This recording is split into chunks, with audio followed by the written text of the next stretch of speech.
Kyoraku é o atual capitão do 1º Esquadrão e comandante das 3 divisões, sendo que no passado ele foi o capitão da 8ª Divisão no Gotei 13 e sua tenente chamava-se Nanao. Ele veste um uniforme padrão Shinigami, usando um Haori comum de capitão, além de um chapéu de palha e um kimono rosa. Kyoraku é calmo e preguiçoso, e em seu tempo livre muitas vezes ele bebe em bares ou tira cochilos, sempre usando um estilo de conversa mais casual. Ele é extremamente calmo, mesmo quando em combate contra adversários poderosos, como Stark ou até mesmo Aizen, sendo que ele raramente perde a tranquilidade e sua serenidade é tanta que ele chega até a fazer amizade no meio de uma luta jogando conversa fora. História: Shunsui é o segundo filho de uma família nobre e essa família é chamada de Kyoraku. Quando ele ainda era um menino, seu irmão mais velho se casou com uma mulher e foi depois desse casamento que ele passou a visitar cada vez mais o seu irmão e a sua cunhada. Afinal, essa mulher estava fazendo muito bem para seu irmão. Contudo, em dado momento, seu irmão veio a óbito. E após a morte dele, ele pegou para si os grampos de cabelo que seu irmão usava e passou a usá-los em homenagem a ele. O seu irmão deixou uma esposa e uma filha chamada de Nanao, isso mesmo, a atual tenente de Kyoraku, sendo que logo após a morte de seu irmão, a sua cunhada foi morta, em virtude de uma punição por ela ter roubado uma espada de seu clã, que segundo ela era amaldiçoada e teria sido a responsável pela morte de seu marido. Entretanto, antes de ser morta, ela entrega essa espada a Kyoraku, alegando que ela só amaldiçoa mulheres. Então, ele recebe a espada, carregando agora esse fardo e prometendo que nunca entregaria essa espada à sua sobrinha, além de que cuidaria muito bem dela. Apesar de ser de uma linhagem bem antiga e muito importante, ele não gostava de treinar e muito menos de estudar. Preferia ficar bebendo e dormindo, além de passar o dia todo flertando com garotas bonitas. E por causa desse comportamento, ele foi enviado contra sua vontade para a Academia Shinigami, sendo que quando estava lá ele conhece o Kitaki, que se tornaria o seu melhor amigo, e junto com ele foi um dos primeiros Shinigami a se tornar um capitão.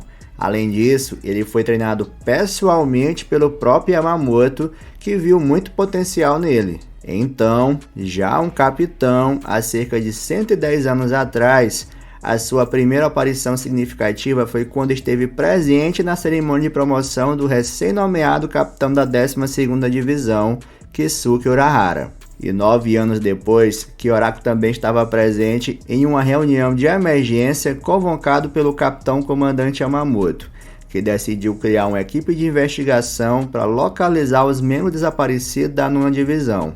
Então, Kyoraku disponibilizou a sua tenente Lisa para ir atrás da divisão, tranquilizando assim Urahara, dizendo que ele não precisava se preocupar com sua tenente, pois Lisa estaria sendo enviada e iria ajudar a resgatá-la na divisão. Afinal, a sua tenente Lisa era forte e ia trazer a sua tenente Hiyori sã e salva.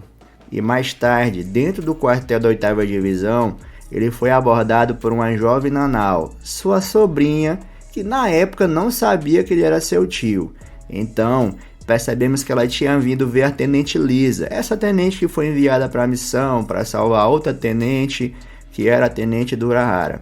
O fato é que Nanao sempre ia no primeiro dia de cada mês para ver Lisa, para que ela lesse um livro para ela. Então, o capitão Kyoraku disse que Lisa estava em uma missão, mas que logo ela estaria de volta. Contudo, o fato é que ela nunca voltou, pois nesse fatídico dia ela estaria se tornando um Vizard, indo em seguida se refugiar no mundo humano.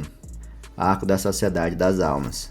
Uma das primeiras aparições significativas já no tempo presente foi quando ele apareceu para Asado, em meio a diversas pétalas caindo no chão, e depois de sua aparição chamativa, Kyoraku senta e diz a Sado que não gosta de lutar, lhe oferecendo algo para beber. Contudo, Sado solicita educadamente ao capitão que saia do seu caminho, pois ele também gostaria de evitar essa luta. No entanto, apesar do humor de Kyoraku e sua aversão ao combate, ele não aceita.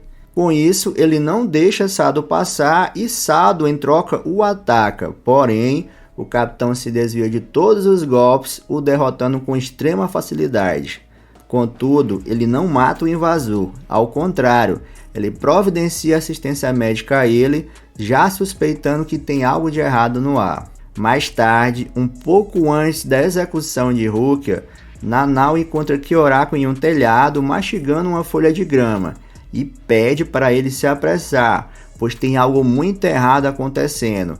E o capitão comandante já estaria furioso, pois já sabia que ele tinha deixado um invasor vivo.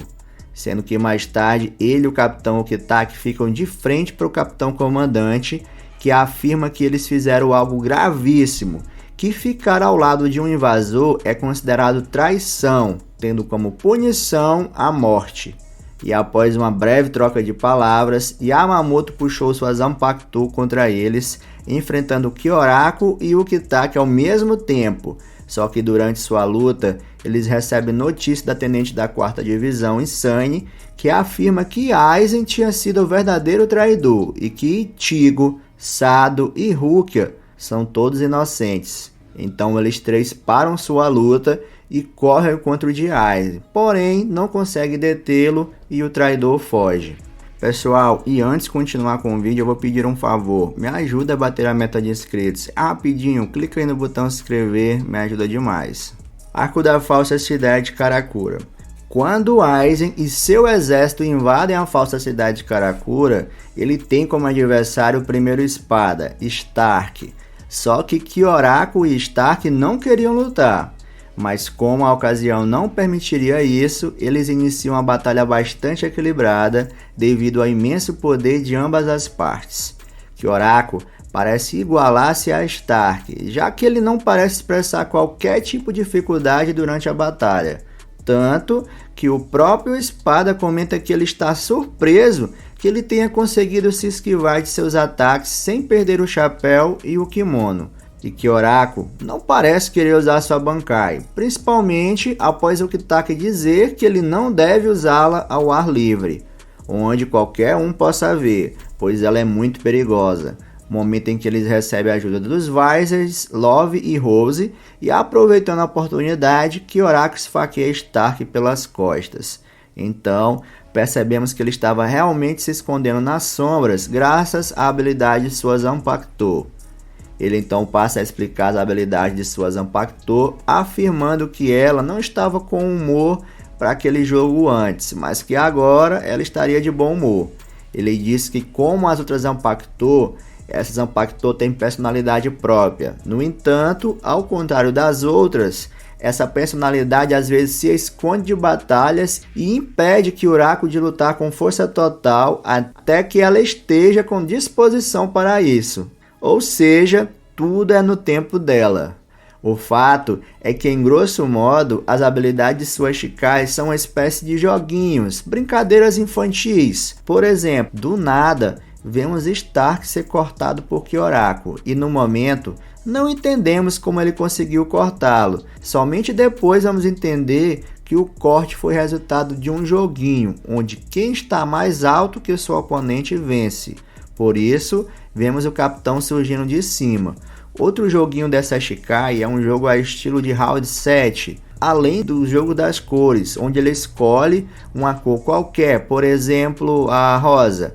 E se o inimigo estiver usando a cor rosa, ele é gravemente ferido. Entretanto, ele também é atingido se estiver usando a cor rosa. Por isso, ele tem que escolher uma cor abundante no inimigo e que ele não esteja usando. E é usando somente essa Shikai, sem sua Bankai, que ele consegue matar o primeiro espada e ainda ajuda em alguns momentos na luta contra Aizen. Arco da Guerra dos 1000 Anos. De início, vemos Kyorako participando de uma reunião de capitães, onde ele é informado sobre a infiltração de inimigos na Sociedade das Almas. Com isso, recebendo ordens para se preparar para a guerra contra os Quincy. Quando esses inimigos invadem, Kyorako é um dos primeiros capitães a confrontar o inimigo. Contudo, um deles atira em seu olho direito, ferindo ele. E logo após disso, ele sente uma pressão espiritual de Yamamoto movendo-se para o campo de batalha. E mais tarde, ele percebe que Yamamoto tinha ativado sua Bankai e em seguida havia morrido. Entretanto, em desespero e baixando sua guarda, ele acaba sendo atingido várias vezes por seu oponente, deixando seu destino incerto e desconhecido. E não muito depois dessa batalha, os capitães sobreviventes estão lamentando a morte do capitão comandante Yamamoto, ao mesmo tempo em que recebem um relatório sobre o estado de saúde dos outros capitães, causando rapidamente uma desordem geral. Mas daí, Kyoraku chega, revelando estar praticamente ileso, conseguindo acalmá-los. E algum tempo depois, Nanao chega para falar com seu capitão, e ele diz a ela que esta pode ser a última vez que eles se encontram, pois revela que acaba de receber uma carta promovendo ele ao cargo de capitão-comandante do Gotei 13, assim como o capitão da primeira divisão. Kyoraku simplesmente olha pela janela, expressando sua descrença em sua própria promoção. Dessa forma, Kyoraku mais tarde se encontra com a Central 46, dizendo a eles que só aceitará o cargo se ele tiver 2 tenentes, sendo Genshiro cuidará dos negócios práticos e Nanao seria responsável por sua escolta, lembrando muito da promessa que ele fez à sua cunhada em seu leito de morte, de sempre estar próximo de Nanao. Kyoraku então afirma que seu primeiro ato como capitão-comandante é liberar todos os poderes de Zaraki Kenpachi, e algum tempo depois, em seu plano de se defender, ele foi além.